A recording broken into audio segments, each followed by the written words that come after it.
Mo City Menis. And today, we here with the pride of Brenham, Texas. The man, the myth, the legend himself. On the way that is, Jahyden Britton. What's up, baby? What's up? How you doing? What's up with it, man? We've been watching you, man. Been watching your journey, man. You've been Yes, really cooking, man. I know me and you just talked about the first time I met you, but tell me how it was growing up in Brenham, Texas, bro. It was good in Brenham. I had a real nice life, real good life there. We all lived with my grandparents, so I was raised by like my grandparents and like my mom. But I had a great life. No worries, no real struggles, no Yeah. nothing. Lived in a nice house, had decent cars. Um, yeah, it was good. I used to live in Brenham, you know what I'm saying? I went to college in Brenham. I Okay. played football at Blinn. Blinn, yeah. Yeah, back then it was nothing but a Walmart and Mm-hmm. 290, you know what I'm Yeah. saying? So, I know it probably ain't too many distractions out there, was it? Nah. So growing up there, it was super like nothing, just like a Walmart. Really, that's Mm-hmm. it. And I think they had just really built like a Whataburger for real. But now they building a comedy, especially for Blend. So um, it's a lot better now. But I had moved to Houston when I was like 10 or 11. So Okay. that's when like the shift and everything started to So come. you left grandma and mom and moved to Houston with My mom. just your mom? Yeah, because Okay. she had got married, so Okay. and then she started going to law school at TSU, so we moved out Tell here. me how the difference was for you in Houston versus Brenham. Night and day. Yeah. Is the stuff you see in Houston on a normal day, like for somebody normal, you don't never see that or experience that in Brenham. Okay. So it was definitely I had to really adapt and change to my environment. You know what I mean? Got you. You had to make some adjustments. Yeah, I had to adjust to my environment. Yeah, man. So you out here in H-Town. When do you, or should I say, when does the idea of boxing pop up? When I was like, I had just turned 15. Okay. Long story short, I was getting a lot of trouble, a lot of fights in school and stuff like that. People was so- trying you, dog. Nah, I was really trying them. You a bully. Yeah, go ahead, talk to me. So I got kicked out of school for a fight, and the principal basically said, "Hey, you need to try boxing." Or he had recommended that to my mom, and that summer she had took me because she was like kind of fed up. She didn't know what to do, so we did that, and they ain't looked back since. Man, so, man, I ain't gonna lie to you, bro. You remind me of a bad kid when you fight, you know what I'm saying? And you got this chip on your shoulder when you in there. Yeah. So tell me about the time, your amateur time, because I met you at the tail end of you becoming a Right. pro. Leaving the amateurs, turning pro. I met you just then, but tell me about your amateur experience, man, for those who don't know. Talk your talk, you know what I'm saying? What you was out there doing? I was going to a lot of nationals. I was getting a lot of national experience because it was hard to find like local fights because nobody really wanted to fight there. So we just had to go to a lot of nationals. I feel like my amateur career could have been maybe a little longer, but I feel like everything is perfect timing. Like how we talked when we first met with TCL, just jumping straight into that instead of prolonging my amateur career anymore. But as far as the amateurs go, I felt like I experienced everything I need to experience. And that amateur background for what I needed for my career, and then it was right into the pros. Tell me this, you just said something that kind of made me wonder. Why would one think that you needed to stay in the amateurs a little longer? Just to get a little more of that higher level of experience, that maybe making a USA team or going out to Colorado or something like that. That's really the only reason. Chancing or even winning a national title, I never got to. Experience that. Yeah. I was always either in the finals or the semifinals, but I always ended up coming short. Yeah. But I got ranked pretty high, so that's a good thing. But it wasn't number one, Yeah. so it's not. You know what I mean? Almost doesn't Ultimate count goal. type of thing. Yeah. Right. Man, so that walks me right into where me and you met. I met Jahyden getting ready to try for the inaugural season of the TCL in Houston, Texas, Yes, sir. for the Houston Hitmen. There was no team. They were having trials.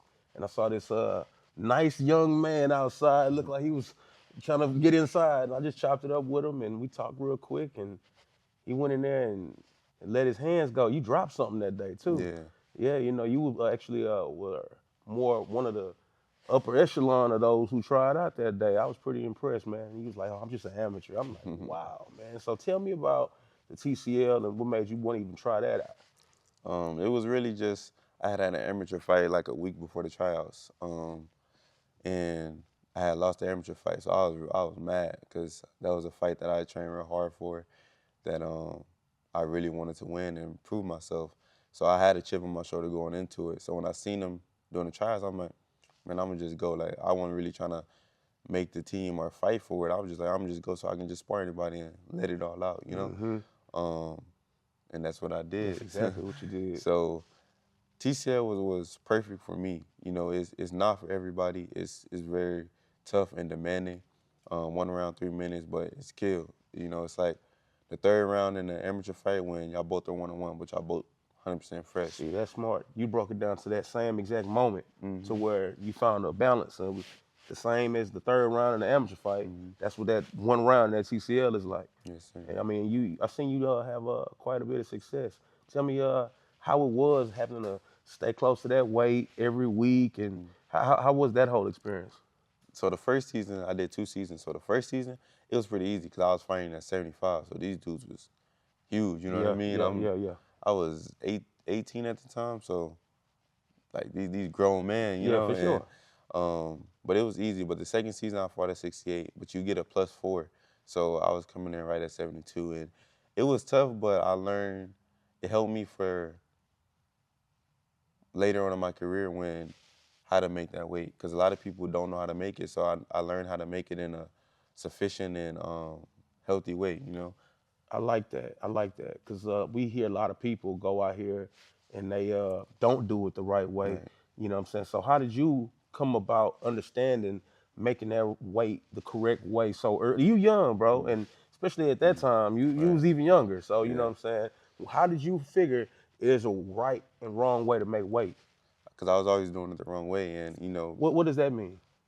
just waiting last minute or not eating, trying to send the saunas, wearing sauna suits and hoodies and Killing yourself. yeah, like that's not the right way. You got to do it slow, and then when that time comes, you break it down in proportion. But shout out my boy Alif Ali. He really broke it down to me and gave me the whole game plan. He a big dude, you know, Absolutely. and he was bigger than me on like fight night, but he fighting at 54. I'm like, bro, How you doing how that? you doing? You still look? He like, I'm gonna break it down to you, bro. And he broke Yeah. it down to me, and since he did that, I'm making weight is a fun or It's the easier easy thing. part. It's Okay. it's not easy, but it's an easier thing. Man, he gave you some game that sound like it's lasting. Yeah. Okay, so tell me about your first professional fight or the idea of going to go ahead and have it. You know, you had a few TCL fights. What makes you go, all right, let's get it going? Um. So the season started late. It was supposed to start like in March, but they pushed it back like 2 or 3 months. Yep, And the opportunity came where I could have my first pro fight. So I had my first pro fight right before the season started. got you. Um, What was going it through your was mind? Is so it? so much. Like it's here now. Like training's going great, weight looking great, everything feeling perfect. But it's this moment where like, hey, the head get really off now. Yeah, So, but I was ready for it. I was prepared. That was a dream come true. It happened so fast because I got the knockout in like a minute and 10 you seconds. did. You So did. everything happened so fast and it felt like a dream. It really felt like I was living a dream. So now I understand how to enjoy the moment. I don't think I really enjoyed it because you walk out fast, it happened fast, so you don't really know how to just Slow the moment slow down. it down, look at everything, enjoy it. Because that moment, you train, you got to really think about it. You train 6 to 8 weeks for a fight.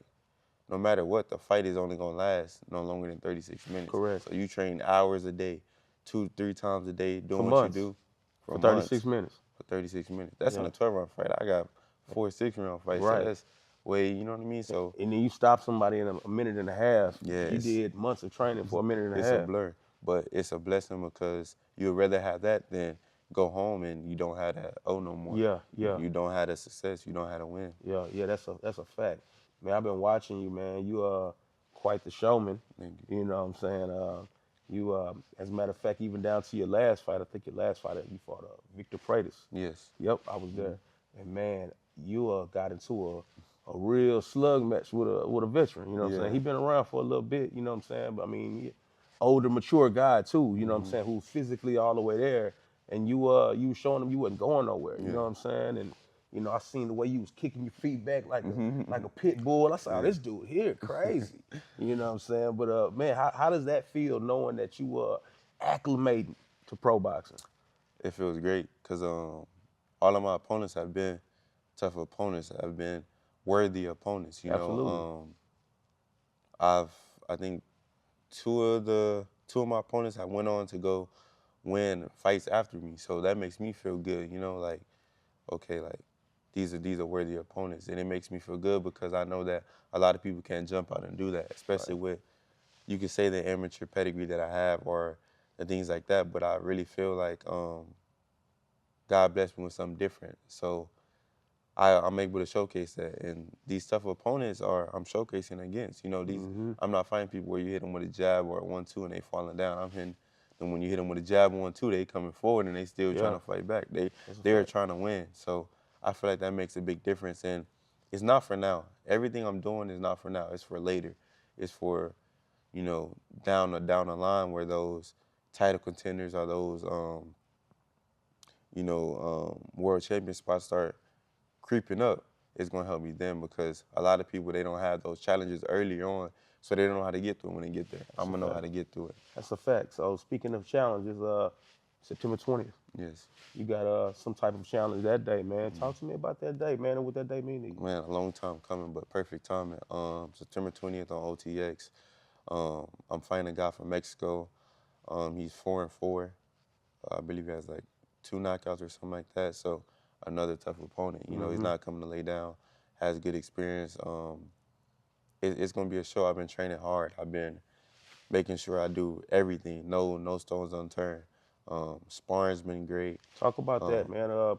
What are some of the people that you've sat down with in this sparring situation to prepare you to get to where you ready? Marquise Taylor, Oh man, he's a dog. the know what he been. Man, if anybody know about him, they know that I he's an think old everybody statue for know. a reason. I think everybody know. He's it's dog work from the first round to the last. Yeah, There's Fujim, there's Fulgham. Yeah, another great fighter, absolutely. tough, rugged. Um, and really just those who's been pushing me in this camp. They've been helping me get ready, pushing me to the limit. I know none of my opponents are going to be on either one of their level, not even close. Let me ask you something. I've heard different answers. What's the hardest part about camp? For me, it's being away from my family, not getting to see my siblings, my younger siblings, not being able to see my mom, um, not being able to enjoy that. I'm a big family-oriented person. Like I said, I grew up in grandma's house, so everybody lived with grandma. Everybody there. So not being able to enjoy them, not being able to go see them, that affects me. But I know it's for a greater purpose. And then the food, I love to eat. I'm a country boy, so man, that got to cut out that country food. So that's another hard part. I'm gonna come back to that. But tell me this. That's more of the psychological part. Physically, what's hard about camp? Your body's always sore. You always I'm learning how to take a day off. I be thinking like, no, I can't take it out. No, you need it. Your body needs it. Your mind needs it. That's how you find that center of gravity of staying focused and locked in. If you overwhelm yourself, it's not gonna play out right. That's a fact. That's a fact. So definitely the body is, especially after tough sparring with guys like Marquise and Darius, you Yeah, always hurt. You hurting as soon as you take your headgear off. yeah. That's some dog work right there. Since you brought it up, I gotta ask you, man. You ain't got no camp coming up. You ain't got no fight. You're a country boy, like you say, from Brenham, Texas. If you could pick anything to go on that plate, what's on that plate? Mac and cheese, beans over rice, some fried chicken, some baked chicken. Got put you some greens on there with some sweet potatoes, some yams. Man, you done brought out Thanksgiving Yeah. almost, man. Man, you ever been to that Bluebell factory in Brenham? It's crazy. I've never been there. It's crazy. Bluebell is probably the best ice cream that you can find in Texas. Yeah. And they operate in his hometown. I myself have gone on a few tours. you know, but I've been around there for years, you know. Yeah. I was out there back in 2002, Mm-hmm. and because I played ball, they used to let us go get a little tour, a little taste test. You just Yeah. get whatever you want, you know what I'm saying? But you, Jahyden Britton, they mess around and make your own flavor one day. Nah, but man, I think where you headed to, bro, is phenomenal. The OTX thing, I mean, don't get me wrong, that's televised on Yes. the The zone. Zone, if Yes. I'm not mistaken. Yeah, and I think a lot of people starting to hear about who you are. It's little chirps here and there. I know what set it off though. There was a OTX Proving Ground. Yeah. Man, tell me for those that don't know what that is or how it goes down. Tell me about the OTX Proving Ground. So this was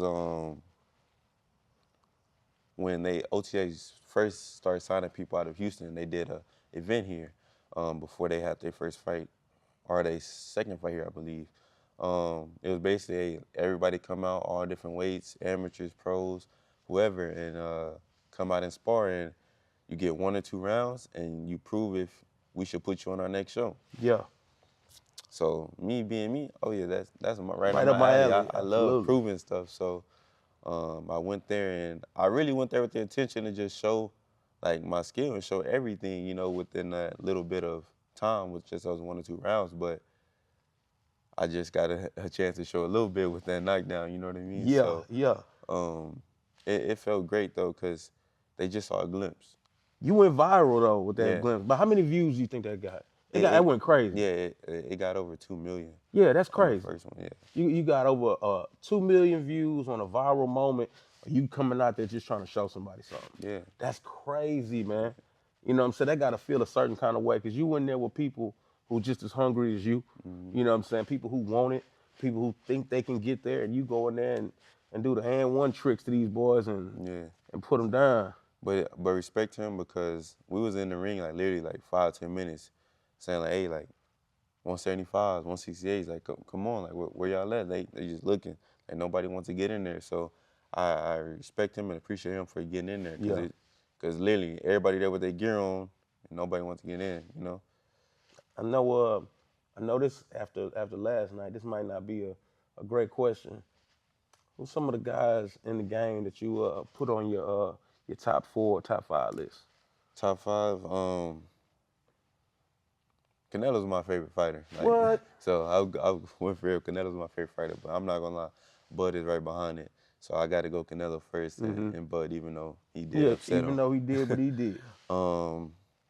Then I gotta go